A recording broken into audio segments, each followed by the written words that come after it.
Okay, so Adrian, kindly lead the prayer, please. Okay, class, you may take your seat. So, hi everyone, my name is Wendell Conde. I'm your professor for today's subject. But before we start our topic for today, let's have your attendance. Okay, person. Raven Pajarillo. Present. Okay, tatagalogin ko ha. Kung ano yung tinatanong dito, kung ano yung hinahanap na certain words, you're going to ididikit na dito yon using these jumbled letters that we have here. Okay? So, who wants to answer the first one? Okay, basa muna and then your answer. It is the qualities that define a person's behavior, attitude, or personality. They can include things like being kind, confident, outgoing, or shy. My answer is Okay, traits. Tama ba, girls? yes. Okay, bakit siya naging traits, Adria?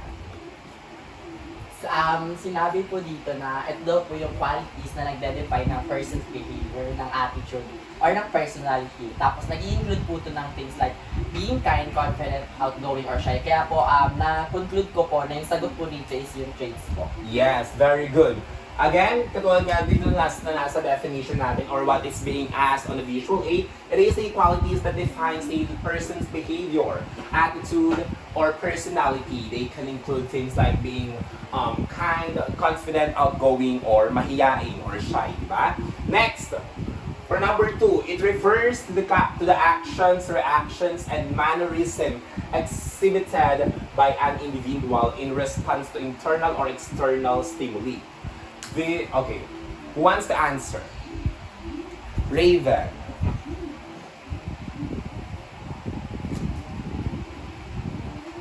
Correct. Sino nagsabing correct siya? Okay, tama ba? Apo. Okay, again, pakibasa, Raven. It refers to the actions, reactions, and mannerisms exhibited by an individual in response to internal and external stimuli. Okay, again. Okay, you may sit down.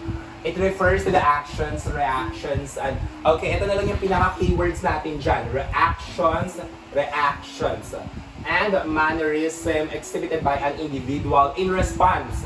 In response, di ba? Yung behavior, kapag may ginawa tayong a certain behavior sa isang tao or may ginawa tayong certain actions sa isang tao, we have our external or internal stimuli. We have our specific response doon sa sa na-take ng action ng ating mga kasama or colleague. And that includes or that specifically justified kung ano yung behavior. Yung behavior ay yun yung reactions as well as yung actions natin na nakukomit natin or being exhibited for internal and external stimuli. Gets ba? Yes. When we say stimuli, it refers to the actions or scenario, ba? Na internal man yan or external. When we say internal, it is related sa ating mental health, well-being. While yung external, it's related to physical. More on physical tayo. Kasi external nga and then internal. Okay? Next, we have the last letter or the last word. Please, who wants to answer? Okay, Adrian. Again, number 3, I'm going to read this for you. These are young people typically between the ages of 13 and 19 who are transitioning from childhood to adulthood. Okay, pakibasa, Adrian, your answer. Punta ka dito sa harapan. Pakibasa ng question and your answer as well. These are young people typically between the ages of 13 and 19 who are transitioning from childhood to adulthood.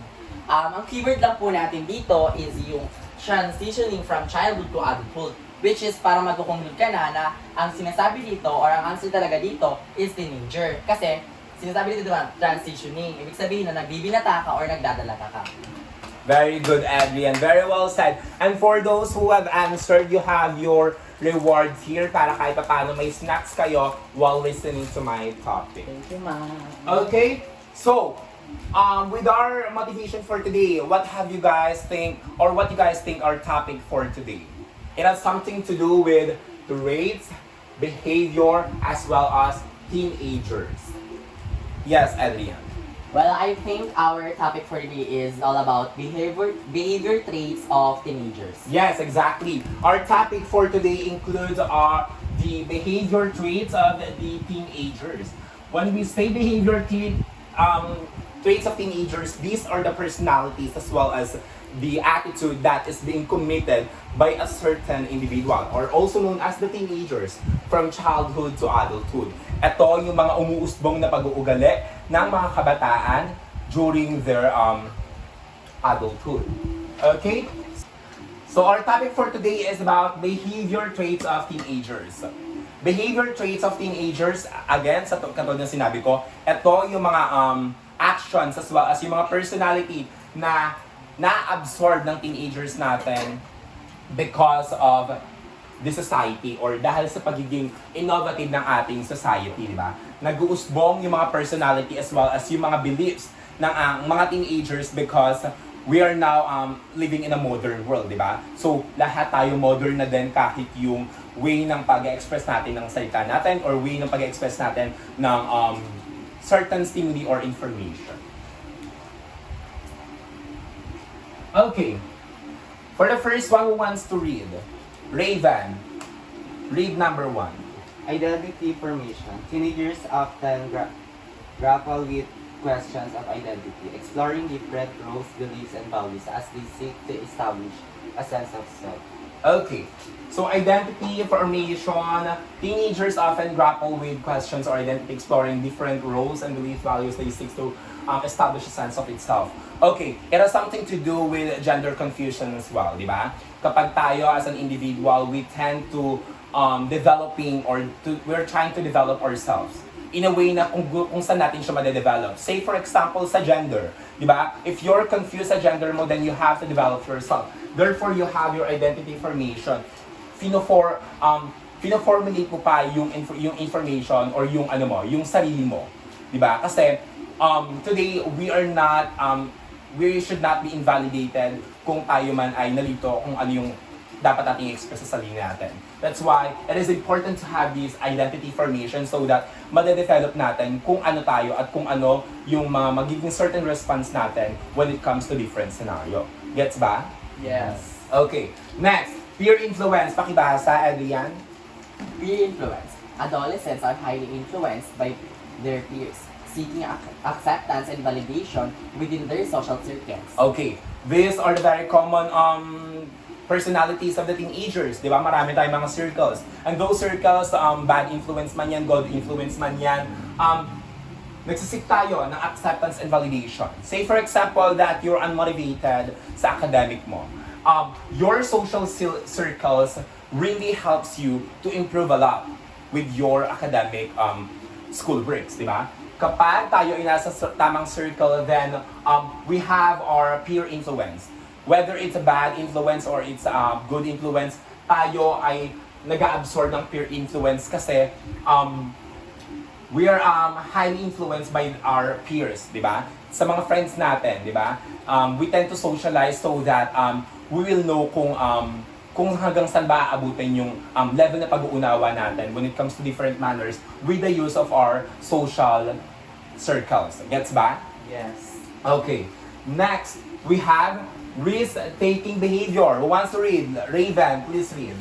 Risk-taking behavior. Adolescents are more prone to engaging in risky behaviors due to still developing frontal lobes, which govern decision-making and impulse control. Okay, risk-taking behavior. Ano yung idea nyo dito? Napaka-simple nito. Pag sinabi natin risk-taking, nagtitake kayo ng risk as a teenager. Today's society, teenagers is not afraid anymore kung mag-take man sila ng risk. Kung ano man yung kalabasan ng risk.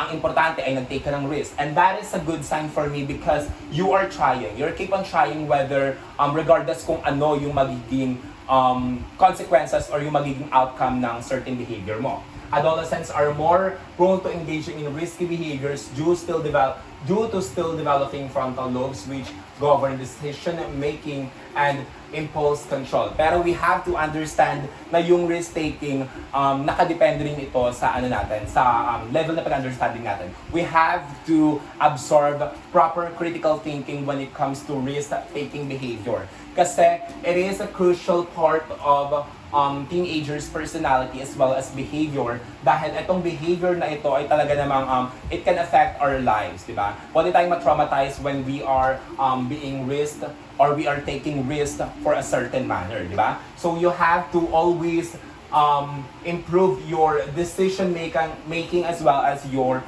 critical thinking when it comes to risk-taking behavior, okay? Do you understand? Yes. Questions? None. Okay, none so far. Next, we have here emotional roller coaster. Emotional roller coaster. Hormonal changes during puberty contribute to mood swings and emotional volatility. Volatility. Okay. When we say emotional roller coasters, it is the hormonal behaviors, di ba? Say for example that yung mga babae, di ba? If they are kapag meron na silang menstruation or yung period na nila, they often have mood swings and emotional volatility. Kasi iba-iba tayo ng mood, diba? Iba-iba tayo ng feelings. And nagko-convey yung mga feelings natin and that feelings conveys our expressions, diba? Kino-convey niya yung mga expressions natin so that those expression will identify kung tayo ba ay nakaka-experience ng mood swings. Diba? So, the best thing that I can do for this emotional roller coaster, we have to understand kung ano yung mga emotional status ng bawat isa. Because emotional roller coaster or emotional status is important because nowadays, you have to be kind kasi hindi mo alam kung ano yung nararanasan na problema ng isang tao. So you have to understand their emotional behavior so that to prevent natin yung mga suicidal thoughts, di ba? Kasi hindi naman natin nahahayaan na umantong tayo sa ganung part ng ating life wherein we have to commit suicide just to end our emotional or health issues, di ba? So, hormonal changes, very okay yan and very common yan and we should not invalidate everyone's feelings dahil lahat naman tayo ay valid with our own expressions as well as feelings, okay? Understood? Yes. Okay, next, desire for independence. Kindly read, Ivan. Desire for independence. Adolescents strive for autonomy and independence from parents or authority figures. Okay, kapag nasa adulthood ka na, kapag nasa childhood tayo, anong napapansin yung behavior natin? Childhood. Yes. Hindi pa po natin nalalaman or hindi pa po natin alam kung ano po yung mga ginagawa natin. So, kung ano po yung mga gusto natin gawin, like for example, maglaro lang po yung nasa utak natin. Yun lang po talaga yung gagawin natin. Hindi po natin iniisip yung mga kakalabasan o yung consequences na makakaharap natin. Exactly. Kapag childhood tayo, we tend to enjoy a lot, di ba? Nag-e-enjoy tayo na nag-e-enjoy because we are in childhood stage, di ba? But when it comes to adulthood, dito na papasok yung desire for independence. Common to sa mga college students and the working students as well dahil nag-i-innovate yung natin, yung personality natin. Nag-i-innovate yung behavior natin. Wherein, as an adult, nafe-feel mo na you have to be your own. You have to stand your own. Kasi kapag adult ka na, let's accept the fact na you have to relate to yourself every day, everywhere. Sa lahat ng scenario, kailangan i-relate mo lagi yung sarili mo or kailangan lagi kang mag-relate sa sarili mo. Kasi wala kang ibang kakampi yung sarili mo lang. If you don't trust yourself or if you don't trust your instinct, your own instinct, yourself as well, then that is the time na parang mahirapan tayo mag-put on trust sa others. Kasi even yourself, hindi mo pinagkakatiwalaan. So, yung desire for independence, ito yung specific behavior na kinocommit ng mga adulthood. Diba? Kasi nasa tamang pag-iisip na sila. Kapag alam nilang na due to practical reasoning, say for example, financial reasoning, then they tend to practice this desire for independence behavior so that alam nila kung makakatulong ba sila sa family nila or sa circle nila, diba? Ayun yung desire for independence. We tend to independently resolve our concerns or issues rather than being asked for help. Diba? Mas ginugusto natin na tayo na lang yung magsolusyon ng mga problema natin, tayo na lang yung mag-provide ng mga kailangan natin rather than asking for someone's help. Kasi, for me, that's a good thing as well na you have to know how to resolve your own concern, how to resolve your own issue. Because in that way, mas matututo ka and mas mag-i-improve ka sa sarili mo. And that's what we call also, doon mas mag-uusbong yung maturity. Diba? If you know how to handle different issues in your life. Kapag nasa adulthood ka na. Okay? Next. Any questions so far? No. Okay. Next. Technology dependency. Adrian. Technology dependency. Growing up in a digital age, teenagers are often deeply immersed in technology, with social media playing a significant role in their life. Okay. Big technology dependency, di ba? Growing up in a digital world, tayo kasi yung parang pinanganak tayo in a digital and in a modern world na wherein nag-i-innovate na lahat. Lahat, what we can see everywhere is related to technology. Di ba? And the best thing of this technology dependency behavior is that napapadali yung buhay natin. Di ba? Kasi it's a technology. Di ba? The main purpose of technology is to make our life more easier. Diba? So that nagiging dependent tayo sa technology kasi gusto natin magmadali lahat ng trabaho natin. And that's a good thing for us. But we have to understand kung ano yung mga consequences kapag tayo ay talaga namang nalulong or talaga namang nagpa-absorb sa technology dependency. We have to understand that the technology plays a vital role in our life.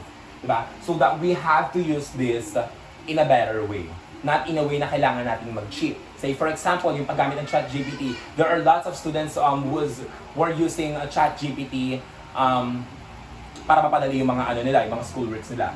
Is it a good thing or a bad thing for you guys? Well, for me, I can tell kasi there's a lot of factors po. Meron pong good factors and may bad factors po. When we're using ChatGPT po, yes po, napapadali po yung buhay ng mga estudyante and pwede po nilang gamitin yung ibang site lang po. Like for example, yung nag-chat GPT po sila tapos parang hindi po mahalata ng teacher is pwede po nilang i-killbot yun para i-paraphrase po. So parang mas napapadali po. Which is good factor po yun. Yung bad factor naman po nito is parang hindi na po, umaasa na po yung mga estudyante sa technology or sa AI para magsagot ng mga assignment nila. So, which is wala po silang natutunan sa kanilang mga pag-aaral. Exactly, di ba?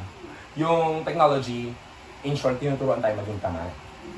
Because it makes our life easier, di ba? So, tinuturuan tayo maging tamad ng technology. But, again, what I said earlier, we have to use it in a better purpose. Sa maayos na pamamaraan. Next, teenagers are often deeply immersed in technology with social media playing a significant role in their life. Social media plays a vital role in their life talaga. Sobrang importante ng social media. Bakit importante yung social media sa tingin nyo? Yung social media for example, Facebook, Messenger, and Twitter, other platform po, mas napapadali po yung pag-contact natin sa mga kamag-anak natin. Like for example, nasa probinsya po sila, tapos meron po silang internet sa probinsya or nasa ibang lugar po sila or ibang bansa. Pwede po natin makakontakt sila through video call or voice call. Kaya po mas napapadali po talaga or mas crucial or vital po talaga yung technology sa ating mga Pilipino or tao. Yes. Di ba? Katulad nga ng sinabi ko, ito yung isa sa mga positive effect ng social media. Ay ng technology, yung social media. Bakit? Kahit malayo ka nakakausap mo lahat eh. Kahit malayo ka kahit hindi ka nanonood sa TV, nakakalaganan ka ng informations that you need. Diba? With the use of social media. And that is one of the biggest factor why we have to consider also using technology. Diba? Check mo ako. Nakita mo. Okay. Okay. Any questions so far? None. None. Okay. Next, we have Raven. Kindly read this one, please. Identify exploration. Teenagers may explore different aspects of their identity. Okay. Identity exploration, teenagers may explore different aspects of their identity. Again, katulad ng sinabi ko kanina, it has something to do, since nakalagay dito different aspects of their identity. Kapag sinabi natin identity, it has something to do with, ano sa tingin niyo? Gender. Gender. Very good. Kasi identity eh. Nag-explore tayo ng identity natin. And with that, say parang ano lang sila, parang different lang sila from, ay parang similar lang sila from one another. Ito nga lang, yung identity formation. Pina-formulate natin, di ba? Then while this one, explore. Nag-explore tayo. We are trying to develop ourselves. We are trying to develop our gender. Kung saan ba tayo mag-fit, kung saan ba tayo comfortable, kung saan ba natin na ipapahayag yung expressions natin with the use of identity. Okay? Next. Academic pressure. Okay, napaka-common nito. Ivan de la Serna. Academic pressure. With the transition up to high school and looming aspect or prospects of college or career choices, teenagers often face academic pressure. Okay. Would you like to explain? When Or we- any idea about this one? So, sinasabi po dito pag academic pressure, like for example, when you're elementary, yung pressure po na sa loob nilang po is parang onti pa lang po. And then, pag nag-transition ka po into high school, mas lalo pong bumibigat yun kasi nasa isip lang mo lang po is makakuha ng mataas na score or mataas na marka dun sa specific na subject na ini-aim mo po. When then, pag nag-college na po, ang iniisip mo na po is hindi ka po talaga pwede bumagsak dahil masasayang po yung mga tuition o yung perang gagastusin mo. So, mas lumalaki or bumibigat po yung pressure ng isang bata. Kaya po, for me, dapat po wala na pong maging solusyon. Ay, may mga solusyon po dito, pero dapat hindi po natin parang dapat po iniisip po natin yung kalagayan po natin as a student, pero dapat iniisip lang po natin yung sarili natin kasi madami pong mga estudyante na dahil po nga po sa academic pressure is nagpapakamatay o nagkakaroon po ng suicidal thoughts. And then, isa din po sa mga factor na yung mga magulang po nila, kaya mas lalong bumibigat po yung academic pressure nila. Okay, yeah. Academic pressure with the transition to high school or career choices, di ba? Let's admit the fact na nung elementary pa lang tayo, ang dali-dali ng buhay, di ba? What we always have to do is to pass, di ba? Pasa lang tayo ng pasa and then survive, di ba? Makakuha ka pa ng mataas na score. Ganyan kapag nasa, elementary, high school, senior high. But when it comes to career choices, or let's say for example, college muna. Kapag sa college, dito na papasok talaga lahat ng minor or major issues in your academic journey.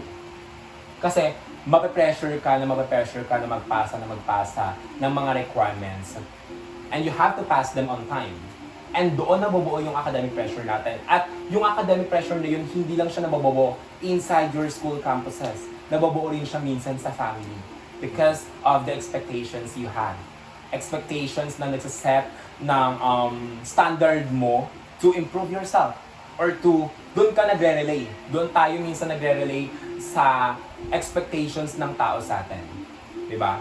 And let's admit the fact na yung society is sa main factor kung bakit tayo nagkakaroon ng academic pressure. Kapag nakita nila na magaling ka, then they expect more about you. Diba? Kapag nakita ka nilang bumaba yung grades mo, kapag nakita ka nilang bumaba ka, then it's a big disappointment for them. Doon pong pasok ang academic pressure because we have to understand that iba-iba tayo ng privilege. We have our own way to cope with something. Iba-iba tayo ng coping mechanism kung paano tayo makakasagot or kung paano tayo makakasurvive sa academic journey natin. And when it comes to career choices, kapag nag-apply tayo ng trabaho, nagkakaroon din tayo ng academic pressure eh. Bakit sa tingin nyo? Okay. Pag nag-apply po tayo ng trabaho, nagkakaroon din tayo ng pressure kasi po iniisip po natin kung kakayanin po ba natin yung trabaho na yon or magtatagal po tayo sa trabaho na yun. Kasi once na pumasok ka po sa trabaho na yon, ang iisipin mo po is yung sweldo or yung may bibigay mo po sa family mo, yung mapaprovide mo po. Kasi isa din po sa mga factor is ang iisipin mo po talaga or yung factor ng kung bakit nagtrabaho ka is makapag-provide sa family mo para makatulong ka sa mga gastos sa bahay. Yes, exactly. Diba? Kapag may work tayo, kapag may mga work yung mga ang magulang natin, kahit pa paano pinagkakasya nila lahat, diba? And then, dun din nababuo yung pressure dahil they have to keep it themselves. They have to keep everything on them, diba? Kailangan nilang protectahan or kailangan nilang i-manage yung weekly task nila within their family. And kapag mag-apply tayo ng trabaho, say for example that we are undergrad, di ba? Pressure pa rin siya, di ba? Kasi kailangan ma-outdo natin yung standard or yung qualification ng company. But if you're undergrad, academic pressure ulit yun, na gusto mo mag-aral para makapasok ka sa company. And doon papasok yung career choices difficulties natin. Nahihirapan tayong pumili ng mga career choices if we are not graduated in academic journey. Diba? Hindi pa tayo tapos sa academic journey natin.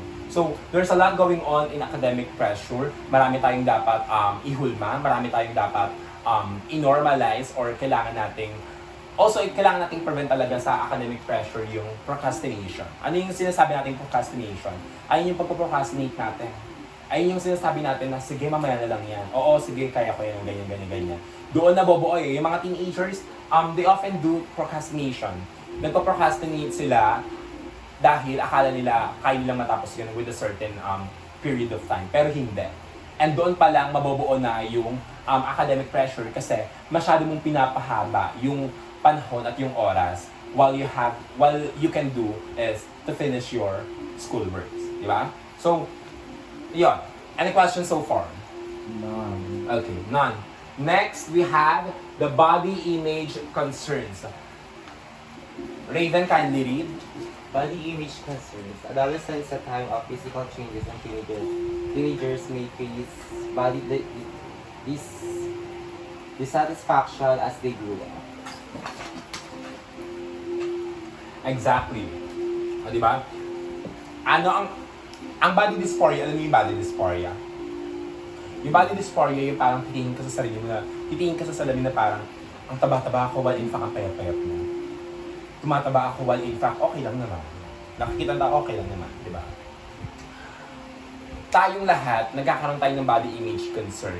Lahat tayo nag-worry sa katawan natin, sa size natin. And that's okay for me, na mag-worry tayo. But what it's not okay is, gawin natin siyang defense mechanism para or gawin natin siyang advantage to take advantage for other persons as well. Anong meaning nun? Parang gagamitin natin siya as a defense mechanism na say for example, o ikaw nga ang taba-taba mo eh. Eh ano ngayon kung mataba siya? Porket mapayat ka? Diba? Ginagamit natin siya minsan as a defense mechanism para makapang-lie tayo or para makapag-take advantage tayo sa ibang tao. And that is not okay because adolescence is a time of physical changes. Teenagers may face body dissatisfaction as they grow up. Hindi natin alam kung yung mga chubby or yung mga skinny ba na yan ay nag-face sila ng body image concerns or dissatisfactions as they grew up doon sa katawan nila, di ba? So we have to understand that we have to be sensitive as well sa pagsasabi ng mga sizes natin or sa pagsasabi ng mga body concerns natin. Say for example, kung alam niyo yung 10 seconds rule, everything na hindi kayang ma-resolve within 10 seconds, huwag niyo nang sabihin. Ang taba-taba mo, ang payat-payat mo, kaya bang ma-resolve yan within 10 seconds? Hindi. So kung hindi siya kaya ma-resolve within 10 seconds, you should not say that kasi that would be offensive, di ba? So, kailangan natin intindihan na yung body image concern, ito, related din to or pwede itong pumasok dito yung mental health natin, yung mental health issues natin. Okay? Any questions? None. No. Okay, next, we have here seeking independence. Dan Andre.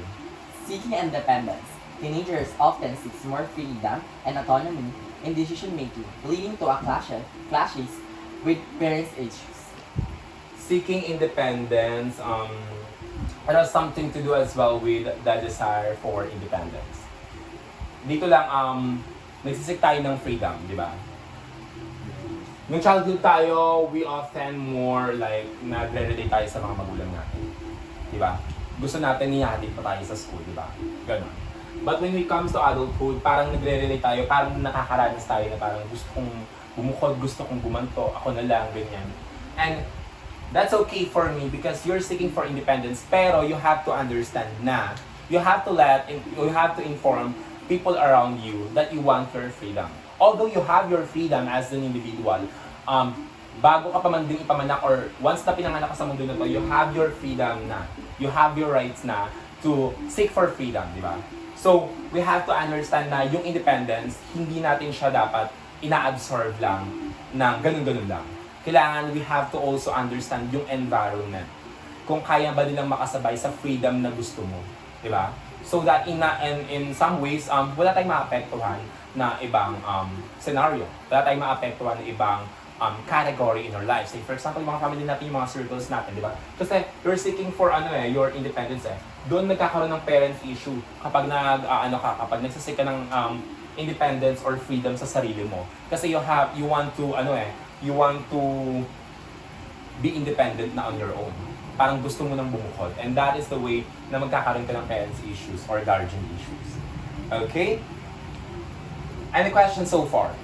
None. Okay. These are the topics that we are going to have or we are going to take. Magkakaroon tayo ng take-on test tomorrow. Magkakaroon tayo ng test related dito sa ating topic ngayon, so you have to review this one. Okay, any questions? Okay. Yes? As you said earlier, ma'am, yung identity and formation po ba and exploration, di ba po ang pinagkaiba, ay similar lang po ito, na bali may hinahanap ka po or different aspect ng identity mo. Dito mo ba sa identity formation, meron ka pong specific formation or parang steps para makita po, ay makahanap mo po yung identity mo, ma'am? Actually, yes. Childhood to adulthood. As time goes by, nade-develop natin yung identity formation natin. As time goes by, meron tayong stages of human development wherein dun natin nade-develop yung sarili natin. Wherein dun natin namomold yung sarili natin kung ano ba tayo in the future. Yung identity exploration, say for example na you are formated na di ba? Parang formulated ka na, developed ka na, but you want to explore yourself out, di ba? You want to try the different aspects of identity, di ba? And there is nothing wrong with that kasi it is your freedom and your rights as well na mag-explore from different gender as long as you're comfortable with it, di ba? So yun. Any questions? None. Okay. Okay, so since you guys have no questions anymore, that is our topic for today. And okay, I have a question kung wala kayong tanong. What do you guys learn with our topic for today? Raven. What have you learned to our topic for today? I've learned the topic for today